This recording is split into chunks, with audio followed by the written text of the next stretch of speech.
अविनाश कुमार। आप लोग कैसे हैं? मैं उम्मीद करता हूँ आप अच्छे होंगे और हमारी बातों को समझ पाएंगे। आज आपको हम बहुत ही साधारण लैंग्वेज में, साधारण बोल चाल की भाषा में बजट के बारे में बताएंगे, जो कि आपको समझ में आसानी से आ जाएगी। आपको कोई ज़्यादा परेशानी नहीं करनी पड़ेगी, क्योंकि बजट को समझना थोड़ा सा जटिल हो जाता है, क्योंकि ये आम लोगों की बोलचाल की भाषा में नहीं समझ में आ पाता, क्योंकि इसमें बड़े बड़े डाटा रहते हैं, लाखों करोड़ों की बजट पेश की जाती है, जो कि हम लोगों छोटे लोगों के लिए परे रहता है। तो आज हम आपको बताने जाएंगे कि कैसे बजट को पेश किया गया, इसमें क्या नई चीज़ जोड़ी गई, क्या पुरानी चीज़ें थी। हम बहुत चीज़ों के बारे में डिटेल में अध्ययन करेंगे, जो कि आपको आसानी से समझ में आ पाएगी। देखिए,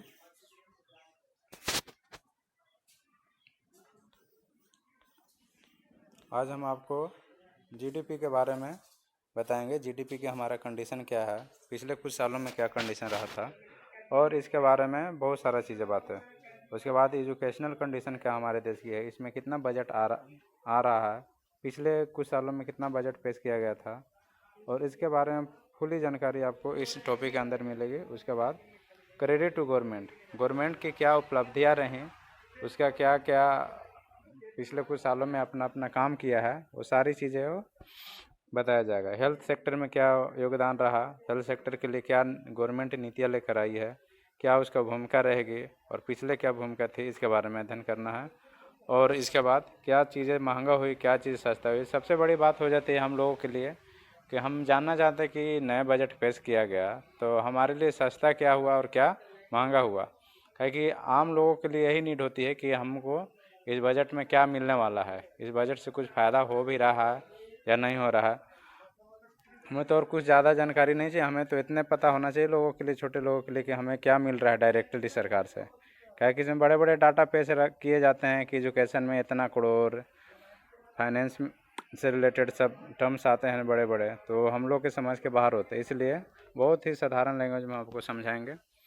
फिर आपको हम बताएंगे 2021 में प्रोजेक्ट का टारगेट क्या है, फिर फार्मर एंड एग्रीकल्चर में कितना बजट के रूप में पैसा दिया जाएगा, उसके लिए क्या क्या कार्य किए जाएंगे, फिर रोड एंड ट्रांसपोर्टेशन में क्या योगदान रहेगा, कितना पैसा आवंटित किया जाएगा, कितना रोड बनाया जाएगा, कहाँ से कहाँ तक बनाया जाएगा, फिर गेनर एंड लूजर कौन सी कंपनियां कितने प्रॉफिट में रही, कितने घाटे में रही, कौन टॉप गेनर कंपनी थी, कौन लूजर थी। उसके बाद फाइनेंशियल डेफिसिट के बारे में बताएंगे, जो कि पूरे साल का हमारे गवर्नमेंट का इनकम कितना रहा टैक्स के माध्यम से और अदर चीज़ों से, और कितना खर्चे रहे।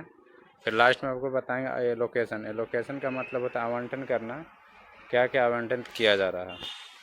अब चलिए हम आपको ले चलते हैं फर्स्ट स्लाइड पे, जो कि फर्स्ट टाइम जो सीतारमन जी पेपरलेस बजट पेश किए, जो कि पहले कभी नहीं हुआ था। पहली बार उन्होंने जब बजट पेश करने आई तो उन्होंने एक टैब लेकर आया, उसी से पेपरलेस अपना पूरा बजट अनाउंसमेंट किया।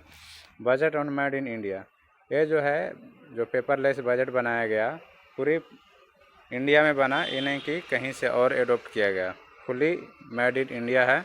डिजिटल सेंसस, देखिए डिजिटल सेंसस का कहने का मतलब है कि जो हमारा इकोनॉमी रन कर रहा है वर्ल्ड में सबसे पावरफुल, हमारे देश में सभी ज़्यादा ट्रांजैक्शन डिजिटल के माध्यम से किया जाता है, जैसे फ़ोन पे, गूगल पे इत्यादि, जो कि हमारे देश में बहुत फास्ट हो गई है अदर देश के कंपैरिजन में। हम आपको कुछ आंकड़ा दिखाने वाले हैं, हमारे कुछ पिछले सालों में जीडीपी कितना रहा।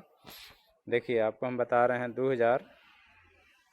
2014-15 का जो जीडीपी आप देख पा रहे होंगे, 2014-15 में जीडीपी हमारा 7.4 रहा था, जो कि ठीक था। फिर 2015-16 का जीडीपी हमारा 8%, ये जो है जीडीपी परसेंटेज में चलता है।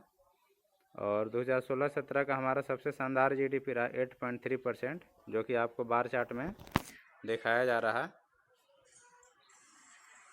देखिए आपको दिखा रहे हैं हम, ये जो दिख रहा है आपको सिग्नल, सबसे बड़ा लाइन, सबसे बड़ा वाला जो है 8.3 है, जो कि 2016 और 17 में था हमारा देश का जीडीपी, जो कि बहुत ही अच्छा था। उसके बाद कंटिन्यू हमारे देश का जीडीपी घटता रहा। जैसे देख पा रहे होंगे 2017-18 में जीडीपी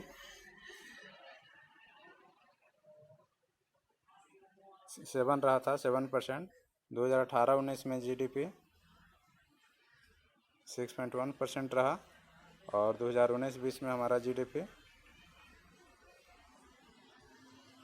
4.2 रहा और सबसे लास्ट 2020-21 में, जो कि बहुत ही देश के लिए दुखद की घटना है, जो माइनस में चली गई। हमारी जीडीपी 7.7 में चली गई, जो कि रिकवर करना बहुत ही एक अपने आप में चैलेंज रहेगी, जो कि बहुत दुख वाली बात है। इतना नहीं गिरना चाहिए था। लेकिन इस पैंडेमिक सिचुएशन में सबसे अगर कोई देश झेलना पड़ा है तो है अमेरिका, क्योंकि वहाँ का इकोनॉमी पूरी तरह से बर्बाद हो गई। भारत और चाइना फिर भी अपने कंडीशन बनाए रखा है, क्योंकि भारत जो है विकासशील देशों में आता है, क्योंकि यहाँ पे धारणा रही है लोगों का भी कि अगर कुछ पैसे सेविंग करके रखना, जो कि इंडियन गवर्नमेंट करती है, पूरी पैसे नहीं इन्वेस्ट करती है, कुछ ना कुछ पैसे रिजर्व रखती है कि कोई अगर ऐसे सिचुएशन आ जाए जिसमें हमारा कुछ ज़्यादा नुकसानदेह ना हो, उस स्थिति से निपट सके, उसके लिए हमारी गवर्नमेंट बचा कर रखती है।